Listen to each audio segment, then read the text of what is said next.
بسم اللہ الرحمن الرحیم، اللہ کے نام سے شروع جو نہایت مہربان رحمت والا ہے۔ اَأَنتُمْ أَشَدُّ خَلْقًا أَمِ السَّمَاءُ بَنَاهَا۔ ترجمہ: کیا تمہاری سمجھ کے مطابق تمہارا بنانا مشکل ہے یا آسمان کا؟ اسے اللہ نے بنایا ہے۔ اَأَنتُمْ أَشَدُّ خَلْقًا أَمِ السَّمَاءُ۔ تمہاری سمجھ کے مطابق کیا تمہارا بنانا مشکل ہے یا آسمان کا؟ اللہ تعالیٰ نے مرنے کے بعد دوبارہ زندہ کیے جانے کا انکار کرنے والوں سے فرمایا کہ کیا تمہاری سمجھ کے مطابق تمہارے مرنے کے بعد اللہ تعالیٰ کے لیے تمہیں دوبارہ بنانا مشکل ہے یا آسمان کو بنانا؟ اس کے جواب میں تم یہی کہو گے کہ آسمان جیسی بڑی اور مضبوط چیز پیدا کرنے کے مقابلے میں انسان کو پیدا کرنا زیادہ آسان ہے، کیونکہ وہ آسمان سے بہت چھوٹا اور کمزور ہے۔ تو جب تمہاری سمجھ کے مطابق تمہیں مرنے کے بعد دوبارہ زندہ کرنا اللہ تعالیٰ پر زیادہ آسان ہے، تو پھر تم اس کا انکار کیوں کرتے ہو، حالانکہ تم جانتے ہو کہ زمین و آسمان کو اللہ تعالیٰ نے پیدا کیا ہے اور اس کا تم انکار بھی نہیں کرتے۔ رفع سمكها فسواها وأغطش ليلها وأخرج ضحاها والأرض بعد ذلك دحاها أخرج منها ماءها ومرعاها والجبال أرساها متاعا لکم ولأنعامکم۔ ترجمہ: اس کی چھت اونچی کی، پھر اسے ٹھیک کیا، اس کی رات کو تاریک کیا اور اس کے نور کو ظاہر کیا، اور اس کے بعد زمین پھیلائی، اس میں سے اس کا پانی اور اس کا چارہ نکالا اور پہاڑوں کو جمایا تمہارے اور تمہارے چوپایوں کے فائدے کے لیے۔ رفع سمکها،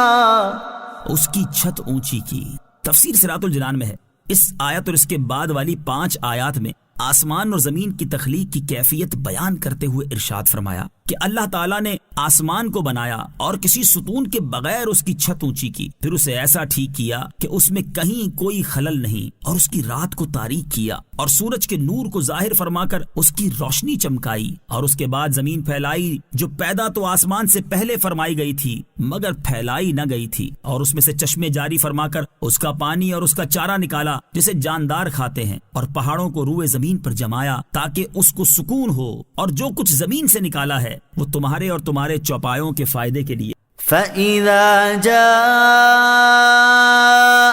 الطَّامَّةُ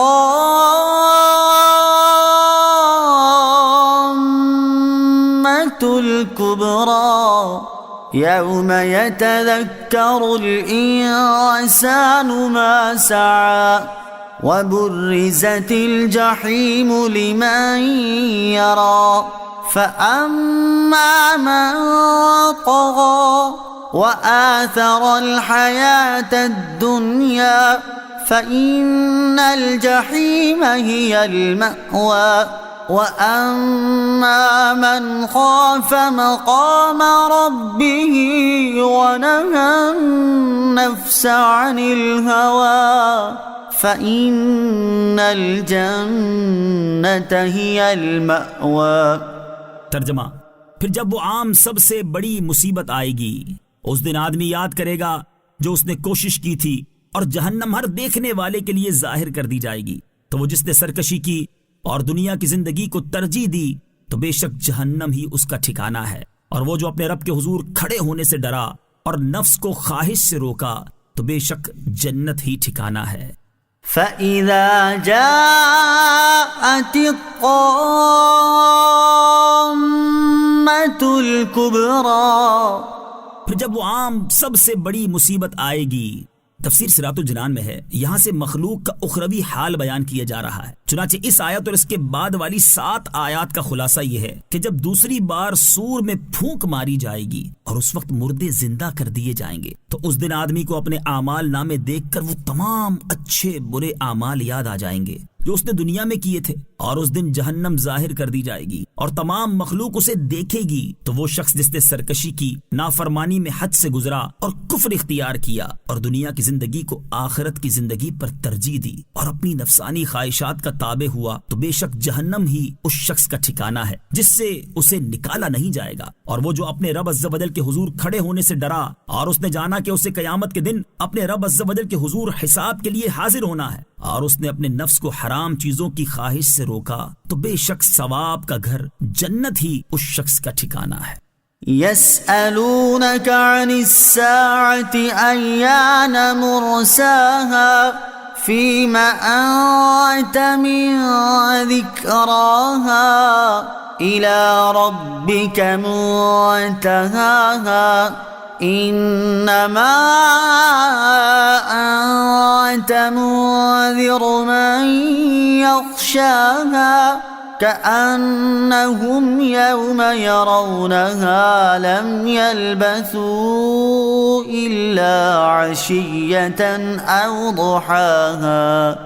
ترجمہ: تم سے قیامت کو پوچھتے ہیں کہ وہ کب کے لیے ٹھہری ہوئی ہے، تمہارا اس کے بیان سے کیا تعلق؟ تمہارے رب ہی تک اس کی انتہا ہے، تم تو فقط اسے ڈرانے والے ہو جو اس سے ڈرے، گویا جس دن وہ اسے دیکھیں گے تو سمجھیں گے کہ وہ دنیا میں صرف ایک رات یا ایک دن چڑھے کے وقت برابر ہی رہے تھے۔ يسألونك عن الساعة،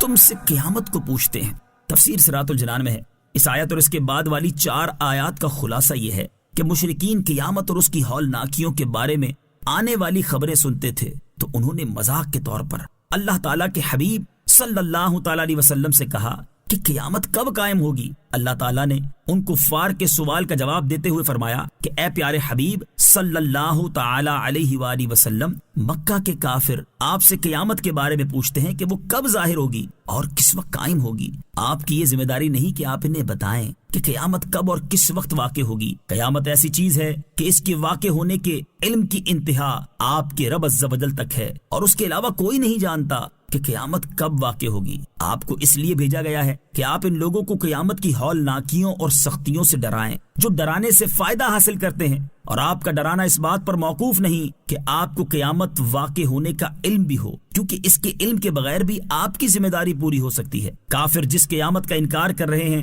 ان قریب اسے دیکھ لیں گے، اور گویا کہ جس دن کافر قیامت کو دیکھیں گے تو اس کی ہولناکی اور دہشت کی وجہ سے ان کا حال یہ ہوگا کہ وہ اپنی زندگی کی مدت بھول جائیں گے اور یہ خیال کریں گے کہ وہ دنیا میں صرف ایک رات یا ایک دن چڑھے کے وقت برابر ہی رہے تھے۔ نبی اکرم صلی اللہ تعالی علیہ وآلہ وسلم کو قیامت قائم ہونے کے وقت کا علم دیا گیا ہے۔ علامہ احمد ساوی علیہ رحمۃ اللہ الہادی فرماتے ہیں یہ اس وقت کی بات ہے جب اللہ تعالیٰ نے نبی کریم صلی اللہ تعالیٰ علیہ وسلم کو قیامت واقع ہونے کے وقت کا علم نہیں دیا تھا، لہٰذا یہ اس بات کی منافی نہیں کہ سید المرسلین صلی اللہ تعالیٰ علیہ وسلم دنیا سے اس وقت تک تشریف نہیں لے گئے جب تک اللہ تعالیٰ نے آپ کو دنیا اور آخرت کے تمام غیوب کا علم عطا نہیں فرمایا، اور نبی کریم صلی اللہ تعالیٰ علیہ وسلم کا کچھ چیزوں کی غیبی معلومات نہ بتانا اس بات کی دلیل نہیں کہ آپ کو غیب کا علم نہیں تھا، کیونکہ آپ کو علم ہونے کے باوجود کچھ باتیں چھپانے کا حکم تھا۔